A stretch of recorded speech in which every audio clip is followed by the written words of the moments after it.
Hello students, कैसे हैं आप सब। आशा करती हूँ आप अच्छे होंगे और अच्छे से अपनी पढ़ाई कर रहे होंगे। मैं मोनिका रावत आपका स्वागत करती हूँ आईसीटी वर्चुअल क्लासरूम देहरादून में। आज हम क्लास 12th का जो आपका चैप्टर चल रहा था इलेक्ट्रोमैग्नेटिक इंडक्शन, उसके आगे के टॉपिक्स कंटिन्यू करेंगे। तो अब हम चलते हैं स्मार्ट बोर्ड की तरफ। जैसे कि आप जानते हैं कि हमने लास्ट लेक्चर में इलेक्ट्रोमोटिव फोर्स के बारे में पढ़ा था। अब हमने ये पढ़ा था कि जो आपका लेंस लॉ होता है वो law of conservation of energy को फॉलो करता है। अब हमने जो लास्ट लेक्चर में जो हमने इलेक्ट्रोमोटिव फोर्स के बारे में पढ़ा था उसका एनर्जी कंसिडरेशन अब हम पढ़ेंगे, यानी ऊर्जा दृष्टि उसके बारे में हम कि किस तरीके से इसमें जो आपकी एनर्जी है या ऊर्जा है उसका कंजर्वेशन हो रहा है, वो हम अब पढ़ेंगे। बेसिकली जैसे कि हमने पिछले लेक्चर में देखा था, हमारे पास क्या थी, एक यू शेप वायर थी। जैसे कि आप इस फिगर में देख सकते हैं, आपके पास एक यू शेप वायर है, ठीक है, जिसका एक एंड जो एक आर्म है जो कि पी क्यू है, हमने उसको क्या बनाया, मूवेबल बनाया, यानी हम उसे मूव कर सकते हैं, उसे स्लाइड कर सकते हैं, ठीक है। और आपने देखा था कि इसकी जो आपका ये वायर थी, यू शेप वायर है, यू शेप की जो वायर है आप ये देख सकते हैं, जिसे हम पी एस आर क्यू इससे रिप्रेजेंट किया है। इसकी जो लेंथ थी वो एल है और इसकी ब्रेथ क्या है, एक्स है।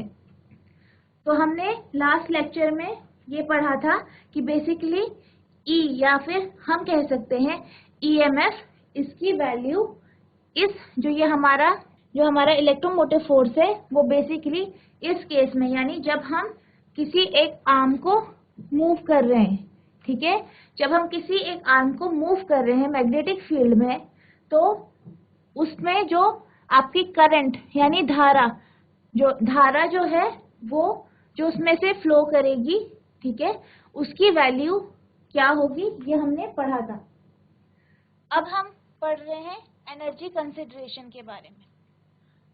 तो हम ये जानते हैं, जो हमने पिछले लेक्चर में पढ़ा था, हमने क्या पढ़ा था, जो आपका ईएमएफ होता है, ठीक है, जो आपका ईएमएफ होता है यानी ई होता है, उसकी वैल्यू हमने क्या पढ़ी थी, बी एल वी, ये हमारी वैल्यू थी ईएमएफ की। हम ये जानते हैं ओम्स लॉ के अकॉर्डिंग जो आपका आई यानी करंट होता है वो बेसिकली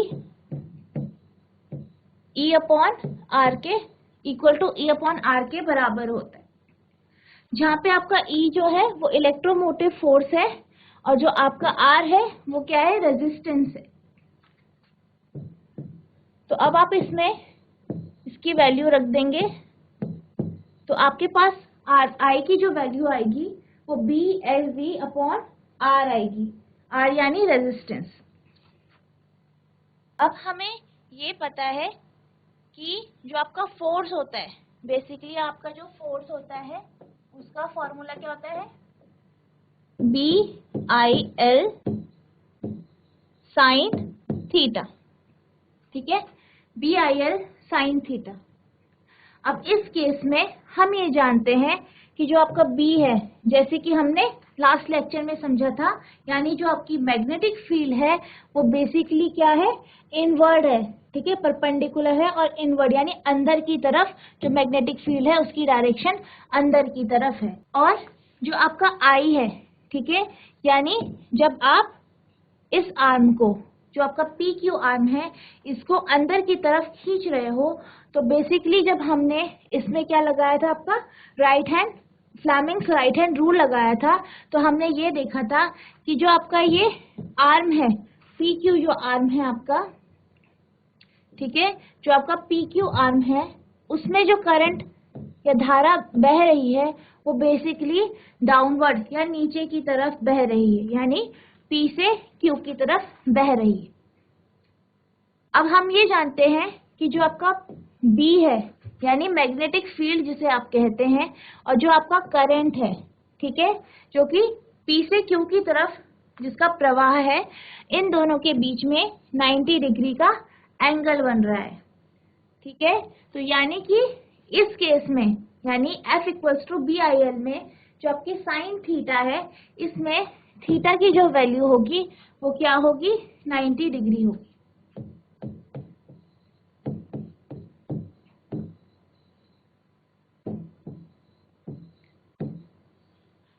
अब हम ये जानते हैं कि जो आपका साइन 90 होता है उसकी वैल्यू क्या होती है, 1 होती है। सो आपका क्या जाएगा, BIL, फोर्स की जो वैल्यू आएगी वो BIL आएगी, यानी इतना बल उस पर लग रहा है। अब हमने I की value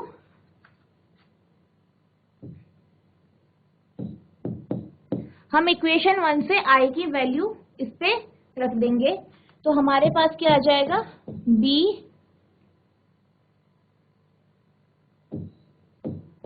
BLV upon R into L, ठीक है। तो हमारे पास इस तरीके से फोर्स की वैल्यू जो है वो आएगी, force equals to B square L square V upon R। आशा करती हूँ आपको इतना समझ में आया होगा कि किस तरीके से हमारे पास फोर्स की वैल्यू ये आई है।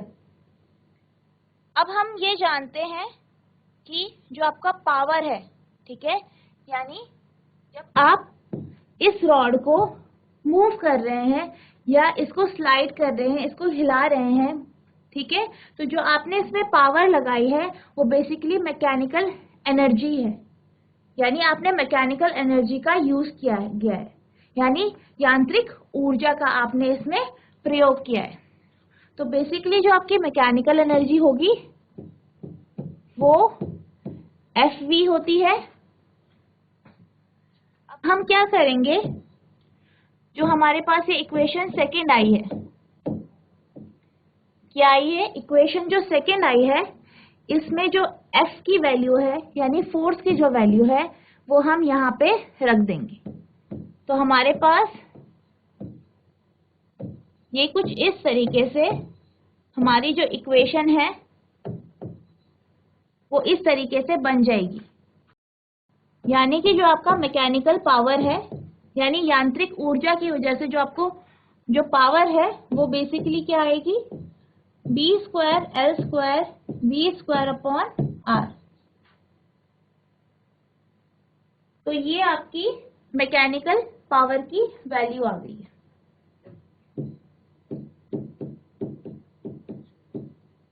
इसे हम इक्वेशन 3 मानेंगे। अब हम ये जानते हैं कि हम क्या कर रहे हैं, PQ जो आपकी आर्म है, ये जो PQ है इसे हम मूव कर रहे हैं, यानी यहाँ पे हम इसे स्लाइड कर रहे हैं, इसे हिला रहे हैं, इसको अपनी जगह से दूसरी जगह की तरफ मूव करा रहे हैं। तो हमने क्या किया है, मैकेनिकल एनर्जी जो है यांत्रिक ऊर्जा का प्रयोग किया गया है। जब हम इसमें यांत्रिक ऊर्जा का प्रयोग करेंगे यानी यांत्रिक ऊर्जा लगाएंगे तो इसके ऑपोजिट डायरेक्शन में जो आपका ये करंट है ये फ्लो कर रहा है, इस कारण इसके जो ऑपोजिट डायरेक्शन है उसमें आपकी इलेक्ट्रिकल एनर्जी लगेगी या इलेक्ट्रिकल पावर इस पे लगेगी, जो कि ऑपोजिट होगी आपके मैकेनिकल पावर के या मैकेनिकल जो ऊर्जा है उसके ऑपोजिट होगी। तो हमारे पास जो इलेक्ट्रिकल पावर जो आएगी बेसिकली वो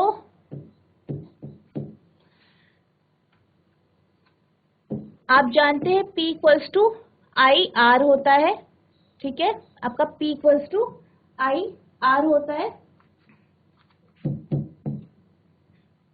हमने पिछले जो डेरिवेशन है इससे हम PM की जो हमारी वैल्यू है ये हमने निकाली है।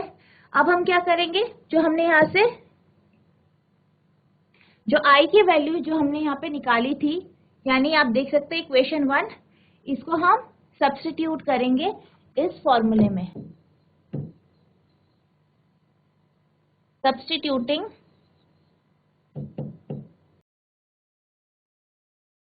हम इक्वेशन 1 को इसमें सब्स्टिट्यूट कर देंगे,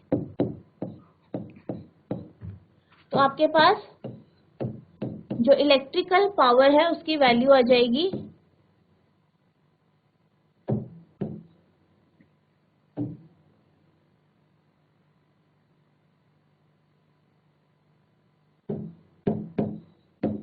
BLV अपॉन R का होल स्क्वायर इंटू R। तो B square L square V square upon R square into R। तो आपका R से R कैंसिल हो गया, तो आपके पास जो इलेक्ट्रिकल पावर आई वो बेसिकली कितनी आई, B square L square V square upon R। तो आपके पास ये आपकी क्या आई,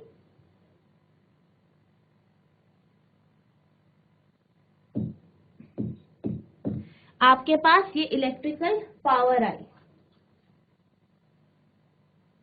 अब आप ये देख सकते हैं कि जो आपकी इक्वेशन कि जो आपकी इक्वेशन 3 आई और जो आपकी इक्वेशन 4 आई, ये दोनों एक दूसरे के क्या है, बराबर है। यानी कि ये law of conservation of energy जिसके बारे में हम समझ रहे थे या पढ़ रहे थे, बेसिकली जो आपका ईएमएफ का कॉन्सेप्ट है ये इसको फॉलो करता है। ये आप इक्वेशन नंबर जो आपकी 3 है, ठीक है, 3 है, और जो ये 4 है, इससे आप समझ सकते हैं।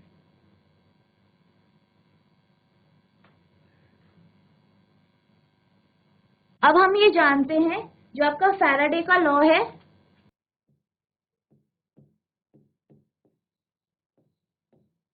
जो आपका फैराडे का लॉ है उसका सेकेंड लॉ के अकॉर्डिंग जो इंड्यूस्ड ईएमएफ होता है वो rate of change of magnetic flux के बराबर होता है।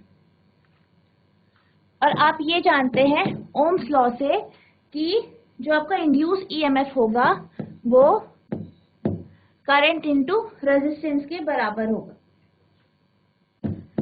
अब हम ये जानते हैं कि जो आपकी I की वैल्यू होती है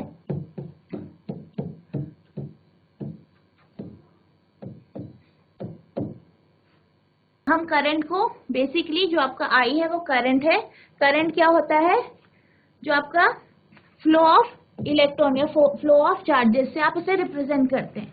तो I की value del Q upon del T होती है, तो यहाँ पे हम I की वैल्यू लगा देंगे, तो बेसिकली क्या आएगा, del Q upon del T, और आपका R एज इट इज रह जाएगा। ठीक है, ये कुछ इस तरीके से होगा। तो अब हमारे पास जो बेसिकली वैल्यू आई वो बेसिकली क्या आई, जो आपका डेल क्यू है वो इक्वल टू है, ठीक है, जो आपका डेल क्यू है वो इक्वल टू है डेल फाई अपॉन आर के। यानी कि जो हमारा इंड्यूस्ड ईएमएफ है वो del phi upon del T होता है, जैसे कि हमने फैराडे के लॉ में पढ़ा। और हम ये जानते हैं कि जो हमारा इंड्यूस्ड ईएमएफ है वो इक्वल्स टू होता है I इंटू आर के। I की जो वैल्यू होती है वो क्या होती है, del Q upon del T होती है, और इनटू आपका जो रेजिस्टेंस है वो। ठीक है, हमारे पास इस तरीके से जो चार्ज है, ठीक है, यानी डेल क्यू जो है या डेल्टा क्यू जो है वो हमारा इक्वल टू आया delta phi upon R. I hope आपको ये समझ में आया होगा। इससे हमें ये पता चलता है कि जो हमने मोशनल ईएमएफ की बात करी थी, ठीक है, मोशनल ईएमएफ की बात करी थी, वो क्या है, वो law of conservation of energy को फॉलो करता है। अब हम बात करते हैं एडी करंट की, या जिसे हम कहते हैं भंवर धारा। हमने ये पढ़ा है कि जब हम किसी कॉइल के पास या किसी कॉइल के सराउंडिंग में या उसके आसपास मैग्नेटिक फ्लक्स को चेंज करते हैं। ठीक है, हम क्या करते हैं, मैग्नेटिक फ्लक्स को चेंज करते हैं।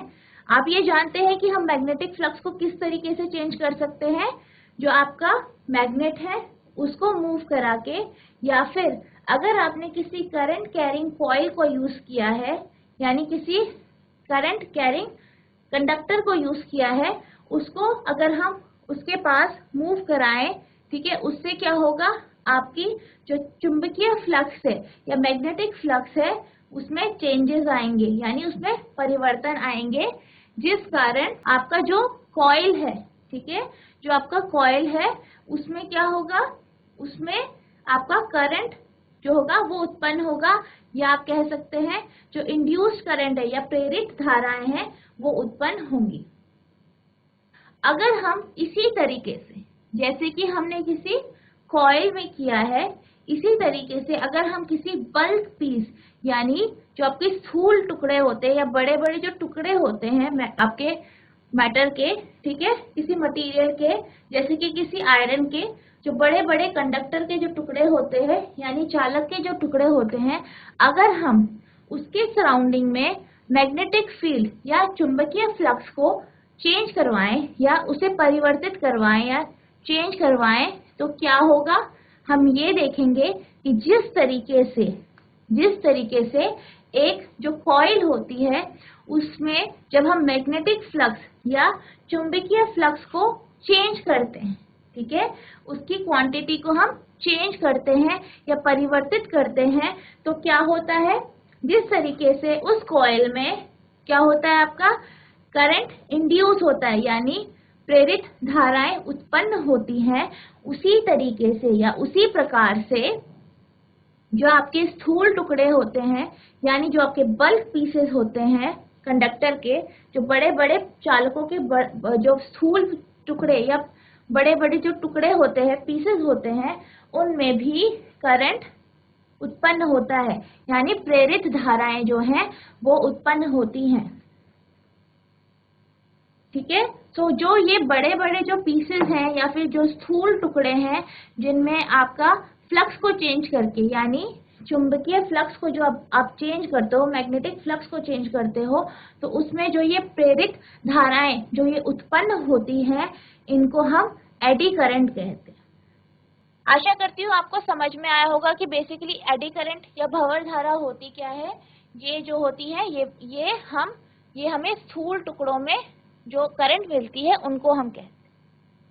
जो आपकी ये धाराएं होती है, ठीक है, जो आपकी ये प्रेरित धाराएं यानी इंड्यूस्ड जो करंट होती हैं, ठीक है, इनका जो पैटर्न होता है, ठीक है, इनका जो पैटर्न होता है वो बेसिकली पानी में जैसे चक्कर खाते हुए भंवरे होते हैं, पानी में जैसे भंवरे उत्पन्न होते, इसी तरीके की शेप में ये होते हैं, इस कारण इसे भंवर धारा कहते हैं।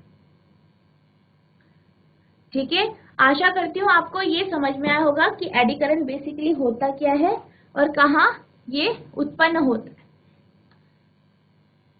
When a bulk pieces of conductors are subjected to changing magnetic flux, induced current are produced in them.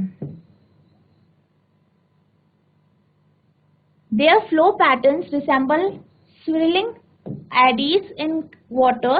This effect was discovered by Foucault and these currents are called eddy current.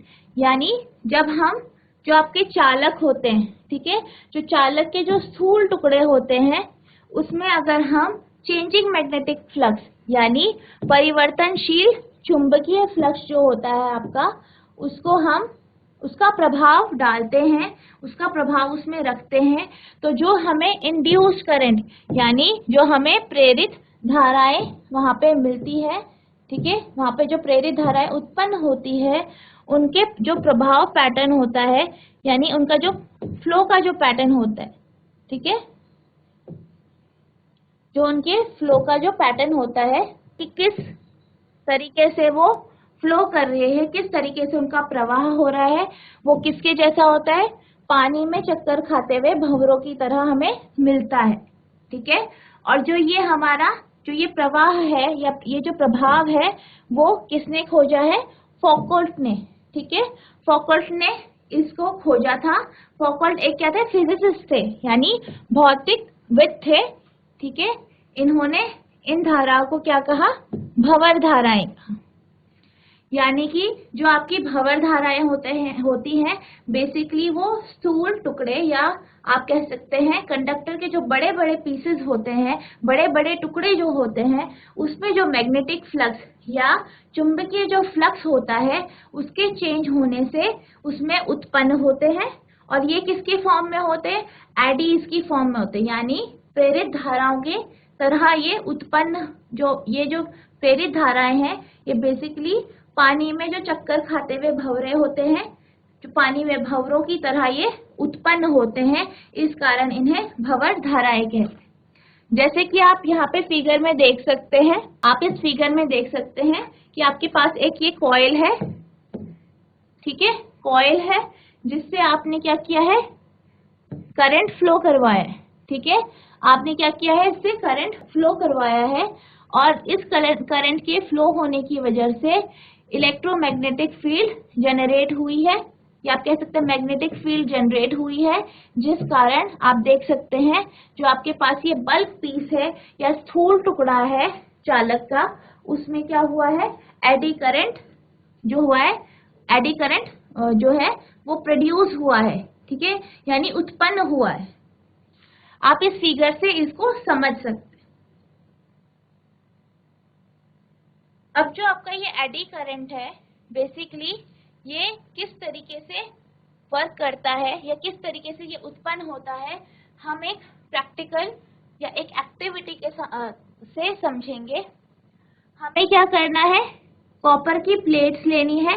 जैसे कि आप देख सकते हो ये आपकी 2 copper की plate है। ठीक है, इसको हमने एक जगह धागे से अटैच किया है या इसको इस तरीके से लगा रखा है।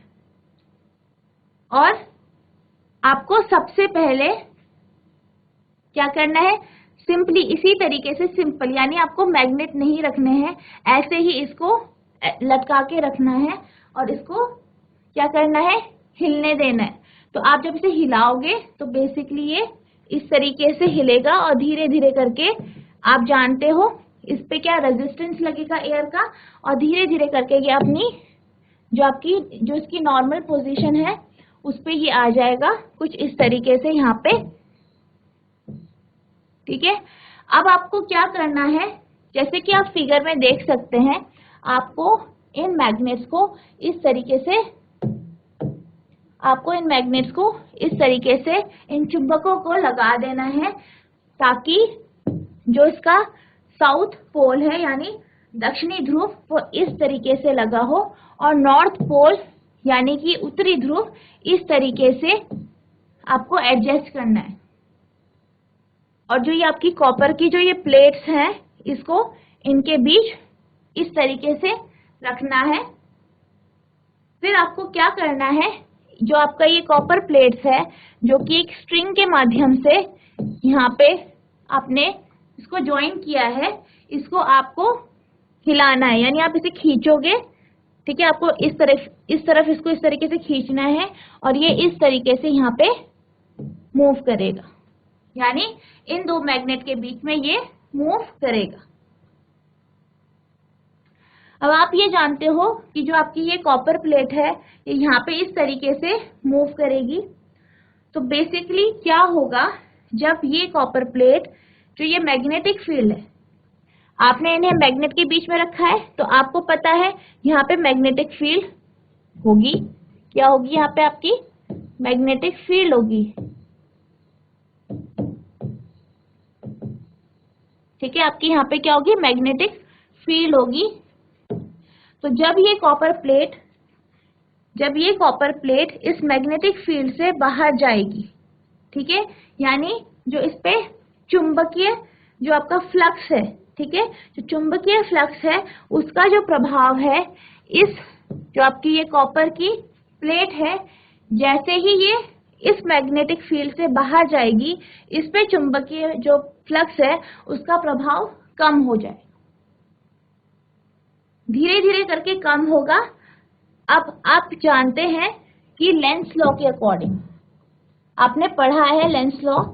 लेंस लॉ से आपने ये समझा था कि जो आपकी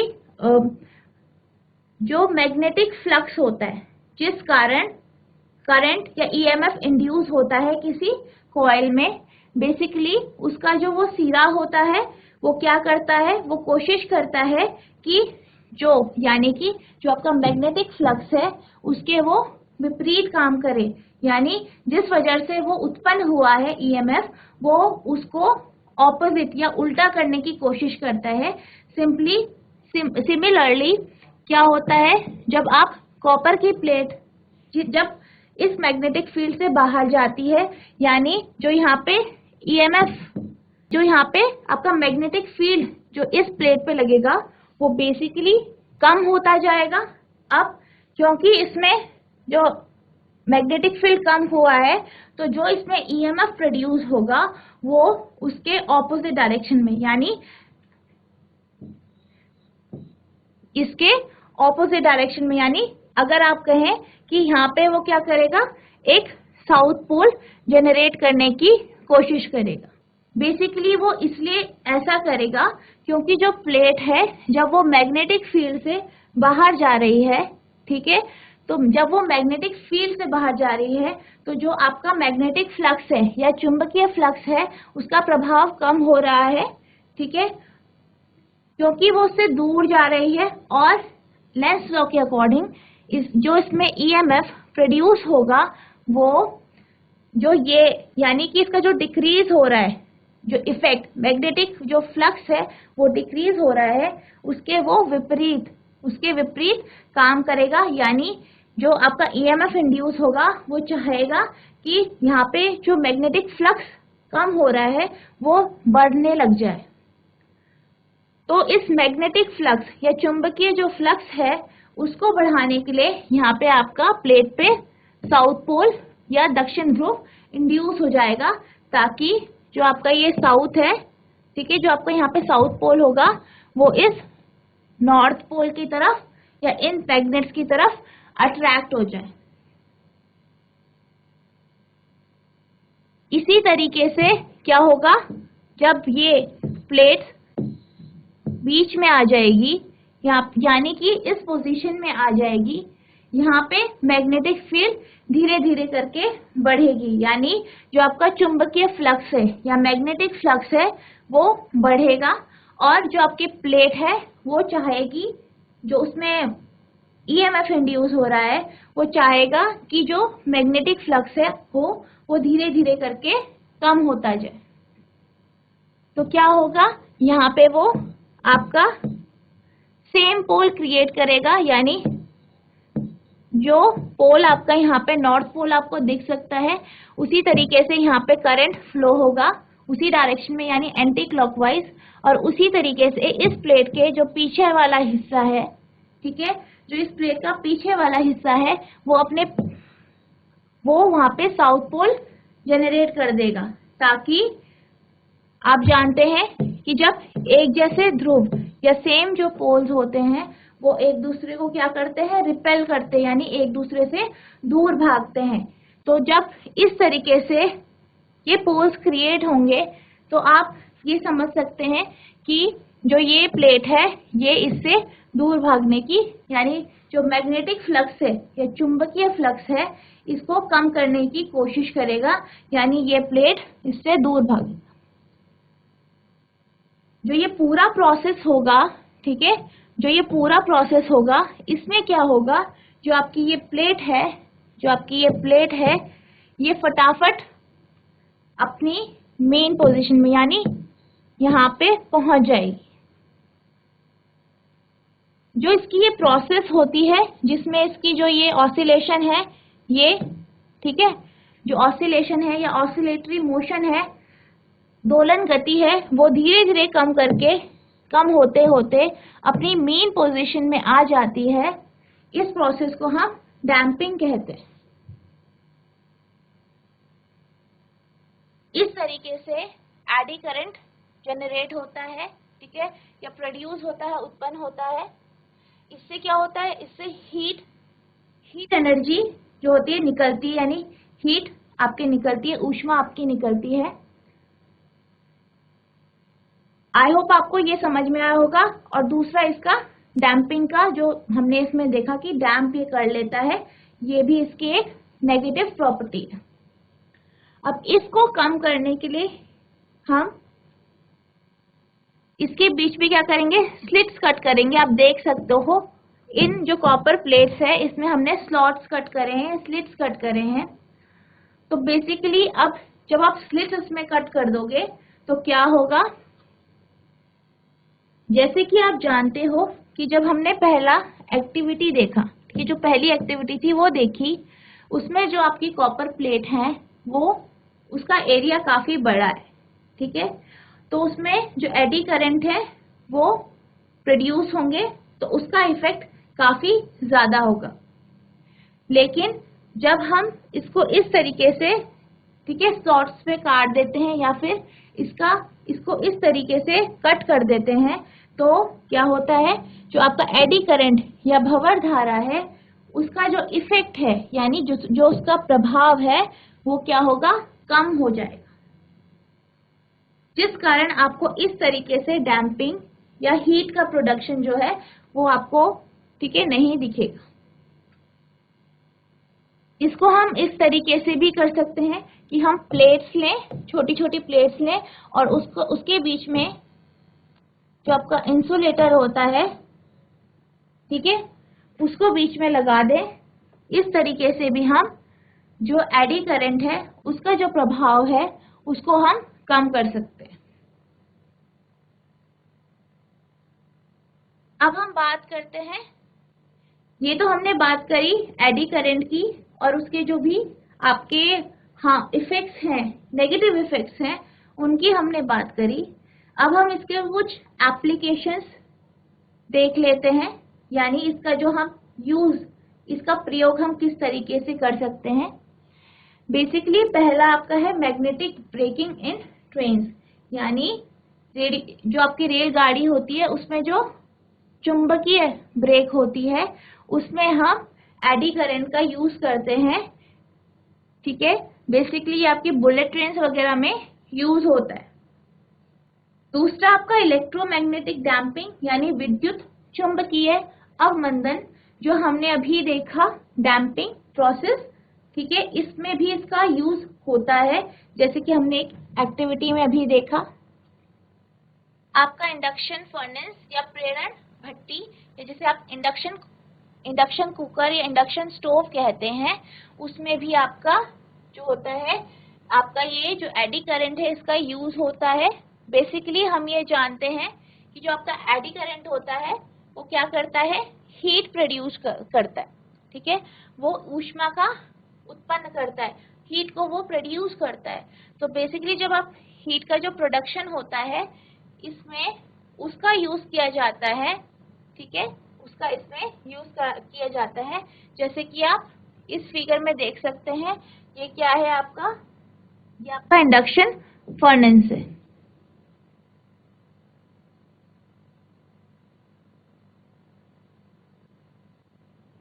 अब आपका इलेक्ट्रिक पावर मीटर्स या विद्युत शक्ति मीटर, जो कि आपने अपने घरों में देखा होगा, जो आपका मीटर होता है जिसमें आपका कितना आपने इलेक्ट्रिसिटी या आपने कितनी बिजली यूज की है, ठीक है, वो जो आपको बतलाता है, जिससे आपको पता चलता है कि आपने कितनी बिजली यूज की है, उसमें भी इसी का यूज होता है। इसमें आपने देखा होगा जो आपका ये होता है, यहाँ पे क्या होता है, सिल्वर कलर की चमकीली सी एक डिस्क होती है, ठीक है, इस तरीके से डिस्क होती है जो घूमती रहती है। बेसिकली ये आपका एडी करंट के ऊपर ही वर्क करता है। इसकी वजह से ही जो आपके यहाँ पे नंबर्स होते हैं, ठीक है, जो यहाँ पे आपके नंबर्स होते हैं ये मूव करते हैं।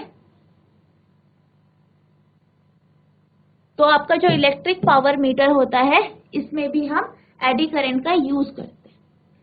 तो आपने अभी इसके एप्लीकेशंस देखे, जो कि पहला आपका जो एप्लीकेशन था वो मैग्नेटिक ब्रेकिंग का था, यानी जो आपकी रेलगाड़ियां होती है उसमें जो ब्रेक्स का यूज होता है उसमें एडी करंट का यूज होता है। सेकेंड आपने डैम्पिंग का एग्जाम्पल देखा जो हमने अभी एक्टिविटी के थ्रू समझा। इसके बाद आपने इंडक्शन फर्नेस या प्रेरण भट्टी का यूज देखा कि किस तरीके से इंडक्शन फर्नेस में हम एडी करंट का यूज करके, ठीक है, चीजों को पका सकते हैं, या हीट का यूज, जो उसमें हीट का प्रोडक्शन होता है उसका हम यूज कर सकते हैं। चौथा हमने किसका देखा एग्जाम्पल, इलेक्ट्रिक पावर मीटर का, यानी जो आपके घर में जो मीटर लगे होते हैं जिसमें आप बिजली को मेजर करते हैं कि आपने कितनी बिजली यूज करी, वो भी आपका एडी करंट के थ्रू ही आप उसका यूज करते। इसके बाद हम इंडक्टेंस की बात करते हैं, यानी इंडक्टेंस का मतलब बेसिकली क्या होता है, प्रेरकत्व, ठीक है, प्रेरकत्व जो कि इंडक्टेंस होता है, इसे हिंदी में हम प्रेरकत्व कहते हैं।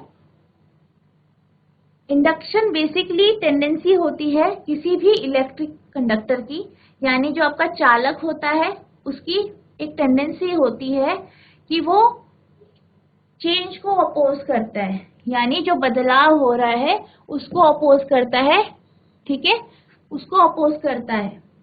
बेसिकली इसका मतलब ये है कि जब जो आपका इलेक्ट्रिक करंट है, ठीक है, जो आपकी विद्युत धारा है, उसमें अगर कोई चेंज हो रहा है, ठीक है, तो इंडक्टेंस क्या होती है, ये एक कंडक्टर या इलेक्ट्रिक चालक, ठीक है, जो आपका चालक होती है उसकी ये टेंडेंसी होती है, क्वालिटी होती है कि जो इलेक्ट्रिक करंट के फ्लो में चेंज हो रहा है उसको अपोज करता है या उसको रोकने की कोशिश करता है, या उसको आप कह सकते हैं उसके अगेंस्ट या उसके विपरीत में वो, या आप कह सकते हैं उसके अगेंस्ट वो काम करते हैं।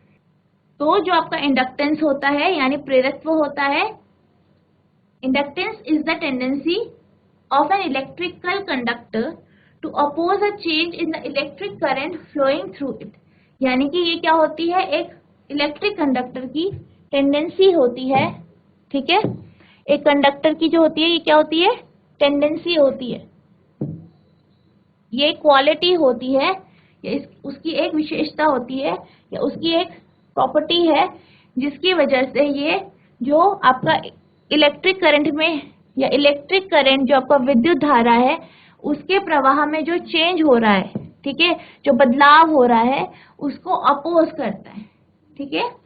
इसकी जो एसआई यूनिट होती है यानी इंडक्टेंस, इसकी जो एसआई यूनिट होती है वो आपकी हेनरी होती है, ठीक है, इसकी एसआई यूनिट क्या होती है, हेनरी होती है। बेसिकली जो आपका इंडक्टेंस होता है वो क्या होती है, स्केलर क्वांटिटी होती है। आपने पढ़ा होगा स्केलर क्वांटिटीज क्या होती हैं, यानी ऐसी क्वांटिटीज, ठीक है, ऐसी राशियां जिसकी आप क्वांटिटी की वो कितना है ये आप मेजर कर सकते हो, लेकिन उसकी दिशा यानी वो किस डायरेक्शन में है या उसकी दिशा क्या है वो आपको पता नहीं होती, यानी ऐसी क्वांटिटीज जिसकी या ऐसी राशियां जिसकी सिर्फ मैग्नीट्यूड होता है, यानी उसका मैग्नीट्यूड कितना है कि वो कितना है आपको ये पता होता है, लेकिन उसकी दिशा यानी वो किस डायरेक्शन में है वो आपको पता नहीं होता, यानी कि ये जो है एक अदिश राशि है। इसकी जो डायमेंशंस होती हैं, ठीक है, बेसिकली क्या है, ml to t-2 a-2, यानी कि जो आपकी इंडक्टेंस है, ठीक है, जो आपका इंडक्टेंस है उसकी डायमेंशन होती है m l to t-2 a-2, ये क्या होती है, आपका जो इंडक्टेंस होता है उसकी डायमेंशंस होती है। तो आपको अब ये पता चला होगा कि बेसिकली इंडक्टेंस होता क्या है, उसकी जो यूनिट है या आप कह सकते हैं एसआई यूनिट है वो हेनरी होती है, और वो क्या होती है, एक स्केलर क्वांटिटी होती है या आप कह सकते हैं अदिश राशि होती है, और उसकी डायमेंशन ml2 t-2 a-2 होती। अब हम बात करते हैं कि जो फ्लक्स होता है यानी जो आपका मैग्नेटिक फ्लक्स होता है, ठीक है, जो आपका मैग्नेटिक फ्लक्स होता है वो आपका जो कि यहाँ पे phi b से ये आपका सफिक्स में है बी, फाई बी से रिप्रेजेंट किया जाता है। जो आपको जो फ्लक्स होता है कॉइल में वो क्या होता है, करंट के प्रोपोर्शनल होता है। यानी जैसे जैसे आपका फ्लक्स बढ़ेगा उसका इफेक्ट करंट पे पड़ता है। ठीक है, जैसे जैसे आपका फ्लक्स बढ़ेगा या आपका मैग्नेटिक या चुंबकीय फ्लक्स जैसे जैसे बढ़ेगा आपका करंट भी उसी तरीके से बढ़ेगा। और जब आपका मैग्नेटिक फ्लक्स, ठीक है, जो आपका चुंबकीय फ्लक्स है वो कम होगा उसी तरीके से, ठीक है, उसी के अनुसार जो आपका करंट है वो भी कम होगा।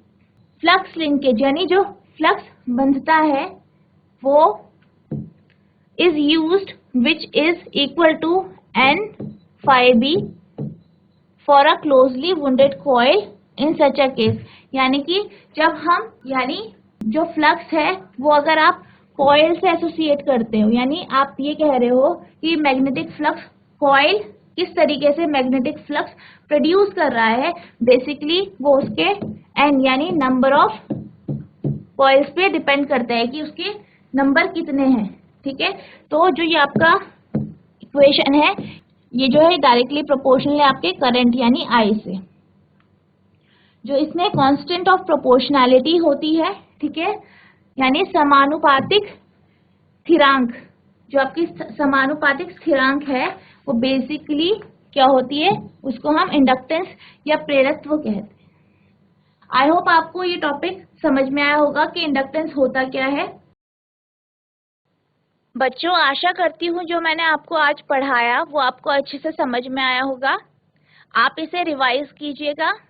मिलते हैं आप नेक्स्ट सेशन में आगे के इम्पोर्टेंट टॉपिक्स के साथ। Thank you and have a nice day.